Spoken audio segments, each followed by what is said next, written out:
வணக்க நண்பர்களே, எல்லோரும் எப்படி இருக்கீங்க? ஆரோக்கியமாக சௌக்கியமாக இருக்கீங்களா? இன்றைக்கி சத்தான லட்டு சரிங்களா, சத்து மாவு, உளுந்து, உடச்ச கடலை வச்சு நம்ம செய்ய போகிறோம். நிறைய புரதச்சத்து அதிகமாக உள்ள லட்டு. இது ரொம்ப நல்லதும் கூட. வெல்கம் பேக் டு புஷ்பராணி சமையல். இன்னொரு புதிய வீடியோவுக்கு உங்களை வரவேற்கிறேன். சத்தான லட்டு எப்படி செய்யலான்னு பார்க்கலாம் வாங்க. அதுக்கு முன்னாடி சப்ஸ்கிரைப் பண்ணாதவங்க ப்ளீஸ் சப்ஸ்கிரைப் பண்ணுங்கள், லைக் பண்ணுங்கள், ஷேர் பண்ணுங்கள், கமெண்ட் பண்ணுங்கள். வாங்க நண்பர்களே. இப்போது லட்டு செய்யறதுக்காக வேண்டி முதல்ல நம்ம ஒரு கிண்ணத்தில் ஒரு டம்ளரில் அளந்துக்கிறேன் சரிங்களா. உளுந்து அது ட்ரையாகவே எந்த எண்ணெயும் போடாமல் ட்ரையாகவே வானிலையில் அரை செவந்து வரம் வரைக்கும் ஒரு அரை வேக்காடு வந்தோடனே நம்ம உடச்சக்கடலை சேர்க்க போகிறோம். அதுக்காக பொறுமையாக சிறுந்தீயில் வருங்க, கருக விட்டுறாதீங்க, அப்புறம் டேஸ்ட் மாறிடும் சரிங்களா. இப்போ பாதி வறந்துட்ட பிறகு உடச்சக்கடலையை நம்ம சேர்த்துக்கிறோம். அதுவே அதே டம்ளரில் எந்த டம்ளரில் அளந்தோமோ அதே டம்ளரில் உடச்சக்கடலை அளந்துக்கிறோம். இது உங்கள் வீட்டில் முழுசு உடச்சக்கடலை இருந்தாலும் சேர்த்துக்கலாம், இப்படியும் சேர்த்துக்கலாம். இது பாதி வறந்தோடனே சத்து மாவு. இது கடையில் வாங்கினது தான், எல்லாமே சேர்த்து அரைச்சி வச்சுருப்பாங்க தெரியுமா, நம்ம கஞ்சி காய்ச்சி குடிக்கிறதுக்காக விற்பாங்களே, அந்த சத்து மாவு தான் சரிங்களா. அது ஒரு டம்ளர். இது வேணால் நீங்கள் நிறைய கூட போட்டுக்கலாம். இப்போ ஈக்குவல் குவான்டிட்டியில் செஞ்சால் ரொம்ப டேஸ்ட் நல்லாயிருக்கும். அது நல்லா செவக்க வறுத்துட்டு எதுவுமே தீயாத அளவுக்கு சிறு தீயில் நிதானமாக வறுத்து எடுத்துருங்க. வறுத்து எடுத்துட்டு கொஞ்சம் போல் ஆற விட்டுடலாம். மிக்சியில் பொடியாக்கணும் இதை சரிங்களா. இப்படியே நல்லா பரப்பி விட்டுட்டிங்கன்னா நல்லா ஆறிடும். இப்போ வெல்லம் நான் அந்த டம்ளரில் நல்லா குமிச்சு எடுக்கிற மாதிரி அளவுக்கு எடுத்துருக்கேன். உங்களுக்கு இனிப்பு ஓவராக வேணும்னு சொன்னால் நீங்கள் ஜாஸ்தியாக குவான்டிட்டி ஜாஸ்தி பண்ணிக்கலாம். அதே சர்க்கரைன்னு சொல்லும் போது நம்ம மிக்சியில் அரைக்கிறோம் பார்த்திங்களா, அந்த டைம்லேயே சர்க்கரையை நீங்கள் போட்டு ஒரு ஓட்டிக்கலாம். இது வெல்லன்றதுனால தனியாக அதை நம்ம கரைச்சிக்க போகிறோம் சுடு தண்ணி கொதிக்க விட்டு.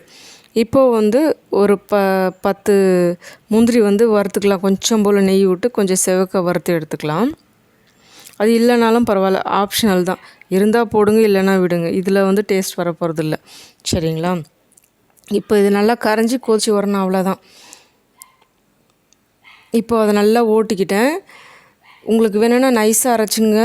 அதாவது உடச்சக்கல்லையும் உளுந்தும் குறன்னு இருந்தாலும் பிடிச்சா அது மாதிரி பண்ணிங்க, இல்லைன்னா நைஸ் ஓட்டி எடுத்துங்க.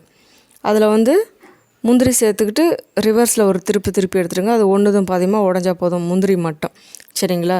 இப்போ நல்லா வெல்லம் காஞ்சதை வடிகட்டி எடுத்துக்கலாம். அதில் மண்ணெலாம் இருக்கும் இல்லையா, அதுக்காக வேண்டி.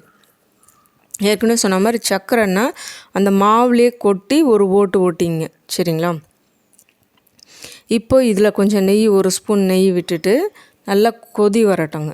ஏற்கனவே நம்ம கொதிக்க வச்சு தான் அதை வடிச்சிருக்கோம். நல்லா கொதி வந்த பிறகு நம்ம அரைச்சி வச்சுருக்கோம் இல்லையா அந்த மாவை எடுத்து இதில் கொட்டிட்டு, வேணும்னா நீங்கள் ஸ்டவ் ஆஃப் பண்ணிவிட்டு கூட நல்லா கிளறி விட்டுங்க. ஏன்னா அடி பிடிக்கக்கூடாது சரிங்களா, டேஸ்ட்டு சுத்தமாக கெட்டு போயிடும்.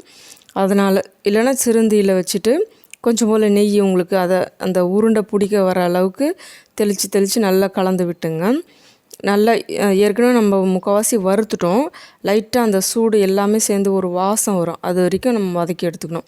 நம்ம ஏன் ஏலக்காய் சேர்க்கலைன்னா அந்த சத்து மாவில் ஏலக்காவும் சேர்ந்துருக்கு, அதனால் வேண்டி.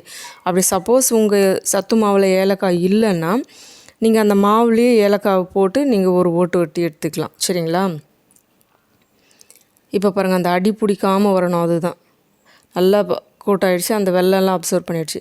இப்போ நல்லா ஆற விட்டுட்டு அப்படியே பிடிக்க முடிஞ்சால் பிடிங்க, இல்லைன்னா கொஞ்சம் நெய் தெளித்து அந்த சூட்லேயே ஊற்றும் போது அது உருகிடும்.